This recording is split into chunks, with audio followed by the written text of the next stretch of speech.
எல்லோரும் எப்படி இருக்கீங்க? காலை வணக்கம். எங்கள் ஊரில் தசரா திருவிழா நடக்கு. கோயிலுக்கு போகிறோம் காலையிலே. எங்கள் வீட்டுக்காரரும் பேரனும் கோயிலில் இன்றைக்கி அன்னதானம் சாப்பிட, அவங்க கூட்டத்தில் சாப்பிட வர மாட்டாங்க. பிள்ளைகளை கூட்டிகிட்டு நான் அன்னதானம் சாப்பிட போவேன் கோயிலில். அதனால் காலையிலே சாம்பார் வச்சிடலான்னு சொல்லிட்டு வறுத்து அரைச்ச சாம்பார் வைக்க போகிறேன். அதுக்கு தேவையான பொருள்லாம் எடுத்து வச்சுருக்கேன், உங்களுக்கு காமிக்கிறேன். 4 வரமிளகா வச்சுருக்கேன், தொலிப்பருப்பு வச்சுருக்கேன், கொஞ்சம் கடலைப்பருப்பு, இது ரேஷன் பருப்பு, தோரம் பருப்பு ரேஷன் பருப்பு வச்சுருக்கேன், கொஞ்சம் ஜீரகம், கொஞ்சம் வெந்தயம், மிளகு, தேங்காய் நறுக்கி வச்சுருக்கேன், பல்லாக தான் நறுக்கி வச்சுருக்கேன். இதெல்லாம் வறுக்கணும். வறுக்கும் போது காமிக்கிறேன். இதை மிக்சியில் போட்டு திரிக்கும் போது இந்த சின்ன வெங்காயம் போட்டு திரிக்கணும். சின்ன வெங்காயம் இல்லைன்னா நம்ம பல்லாரி கூட ஒரு பல்லாரி போட்டுக்கலாம். நான் சின்ன வெங்காயம் இருந்தனால சின்ன வெங்காயம் வச்சுருக்கேன். சாம்பாருக்கு காய் இந்த பாருங்கள், எல்லா காயும் போட்டிருக்கேன். முருங்கைக்காய், கத்திரிக்காய், வாழைக்காய், கேரட்டு, பீன்ஸு, சேனக்கிழங்கு, சேம்பு கிழங்கு 2, அந்த சேம்பு எல்லாமே நறுக்கி போட்டிருக்கேன். எங்கள் அம்மா இடி சாம்பாருக்கு தக்காளி போட மாட்டாங்க. நான் சுவைக்க வேண்டி ஒரு தக்காளி பழம் எடுத்து வச்சுருக்கேன். அது இப்போ காய் வேகப்படல பிசைஞ்சு விட்டுருவேன். இதை வறுக்கும் போது சாம்பார் வேகப்படும் போது உங்களுக்கு காமிக்கிறேன். நான் பருப்பு வேறு வேகப்படணும். பருப்பு வேகப்படும் போது உங்களுக்கு காமிக்கிறேன். இந்த பாருங்கள், இரும்பு சட்டி காய வச்சு எண்ணெய் ஊற்றியிருக்கேன். முதல்ல தேங்காய் போட்டுக்கலாம். தேங்காய் பாய் நல்லா செவக்க வறுக்கணும், பொன்னிறமாக வறுக்கணும். அப்போ தான் குழம்பு 2 நாளைக்கு இருந்தாலும் ஒன்றும் செய்யாது. நல்லா சாம்பார் வச்சிட்டோன்னா, இந்த சாம்பார் தான் இது 2 நாளைக்கு இருந்தாலும் நல்லா சூடு பண்ணி ஃப்ரிட்ஜில் வச்சுட்டு நம்ம சாப்பிட்டுக்கலாம். இட்லி தோசைக்கெலாம் ரொம்ப சூப்பராக இருக்கும். அது இட்லிக்கு இந்த சாம்பாரை வச்சு சாதம் இட்லிக்கெலாம் ரொம்ப சுவையாக இருக்கும். மிச்சம் இருந்தால் நைட்டு இட்லி வச்சு இந்த சாம்பார் வச்சு பிள்ளைகளுக்கு கொடுப்பேன். ரொம்ப விரும்பி சாப்பிடுவாங்க. இது கொஞ்சம் வறுத்ததுக்கு அப்புறம் தான் இந்த பொருட்கள்லாம் போடணும். அது போடும்போது உங்களுக்கு காமிக்கிறேன்.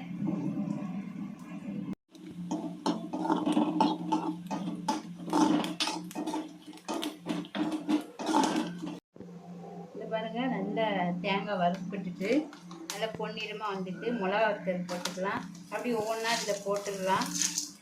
ஜீரகத்தை மட்டும் கொஞ்சம் வறுத்தோன்னே போடுங்க. ஜீரகம் சீக்கிரம் பொரிச்சிடும்.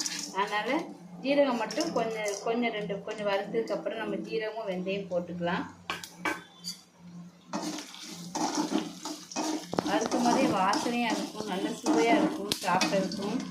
இந்த மிளகு இருக்கிறதுனால நீங்கள் சிம்மில் வச்சுட்டு கொஞ்சம் கவனமாக வறுக்கணும். மிளகு வெடிக்கும், பார்த்து வேலை பார்க்கணும். எப்போதுமே நான் சொல்கிறது தான், அடுப்புக்கிட்ட வேலை பார்க்கும்போது ரொம்ப கவனமாக நம்ம நின்று வேலை பார்க்கணும். அது சின்ன வேலையாக இருந்தாலும் பரவாயில்ல, நீங்கள் கொஞ்சம் கவனமாக இருந்து வேலை பார்க்கணும்.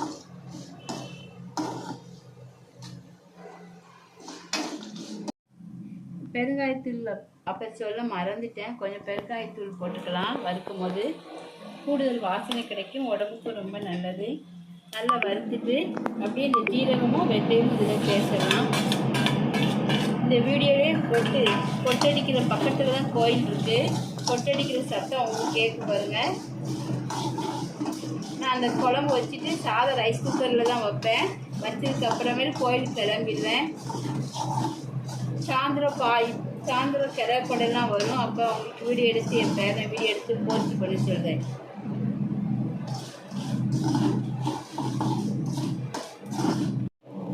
தோரம் பருப்பு காலையில் 200 பருப்பு ஊற வச்சுருக்கேன். இதை போட்டுக்கலாம். பருப்பு வேக வைக்க போகிறேன். 200 பருப்பு,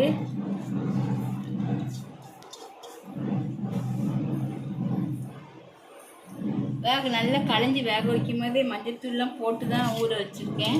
அதனால் மஞ்சத்தூள் போட வேண்டாம், பெருங்காயம் மட்டும் லேசாக போட்டுக்கலாம்.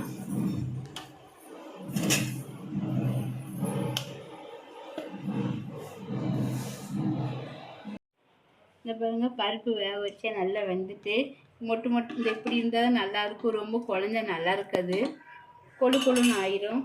இதை பருப்பை ஒரு பாத்திரத்தில் ஊற்றிட்டு காய் எதிலே வேக வச்சுருவேன்.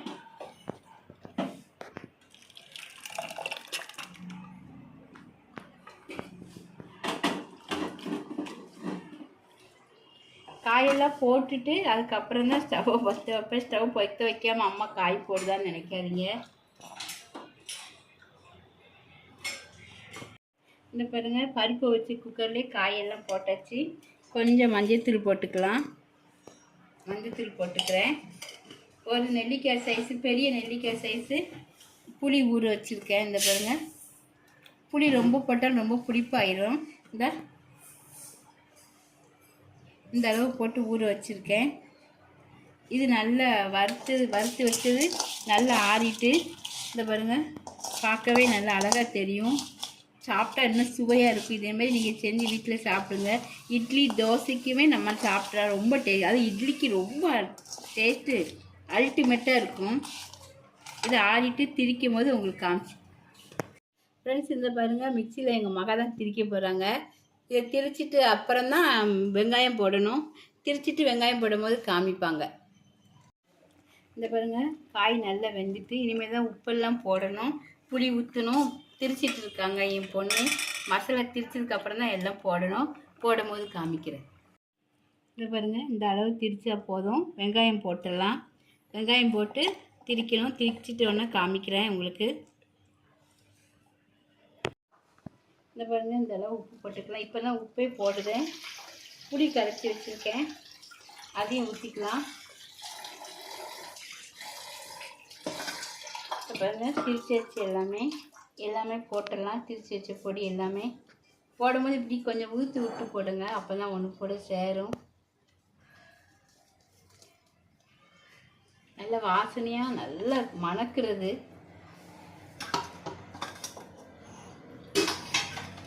மிக்சியில் கொஞ்சம் ஒட்டி இருக்குது, அதை கழுவி ஊற்றிடலாம். வேஸ்ட்டாக இருக்கக்கூடாது. எல்லாத்தையும் வறுத்து அரைச்சிருக்கோம் பார்த்தீங்களா, வேஸ்ட்டாக போகக்கூடாது. கழுவி ஊற்றிக்கிறேன்.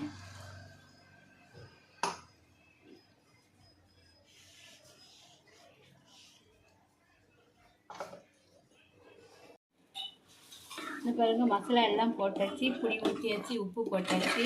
இந்த பாருங்கள், பருப்பாக இப்படி ஒட்டி இருக்குன்னு நினைக்காங்க. பருப்பு வேகப்பட்ட குக்கர்லேயே சாம்பார் வைக்கிறேன், அதனால தான் இப்படி இருக்குது. இந்த பாருங்கள், பார்க்கலே உங்களுக்கு தெரியும், ரொம்ப அழகாக இருக்குது. இந்த பாருங்கள், மசாலா புளி உப்பு எல்லாம் போட்டதுக்கப்புறம் கொதிச்சிட்டு பருப்பை ஊற்றிக்கலாம்.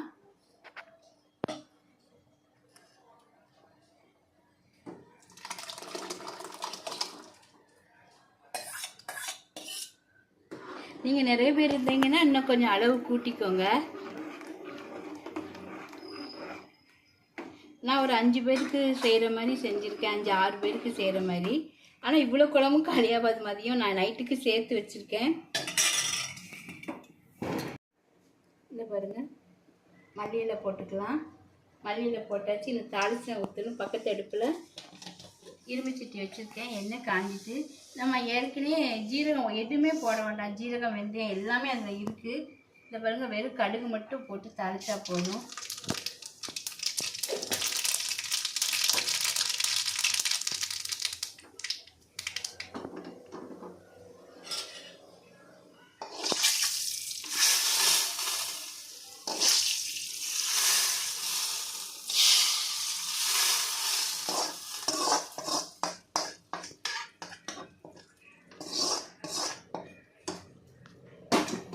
பாருங்கள், ஈஸி தான். அந்த வறுத்து திரிக்கிறது தான் வேலை. இந்த சாம்பாருக்கு ரொம்ப ஈஸியாக இருக்கும் நம்ம செய்கிறது.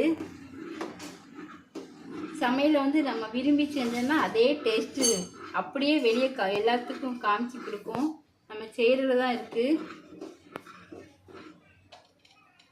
இந்த பாருங்கள், சாம்பார் ரெடி ஆகிட்டு, வறுத்தரிச்ச சாம்பார்.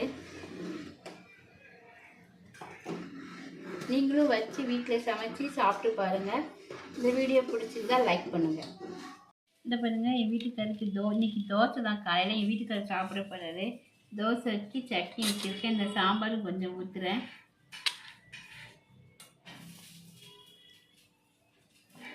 சாப்பிட்டு பார்த்துட்டு எப்படி இருக்குன்னு சொல்லுங்கள். நீங்கள்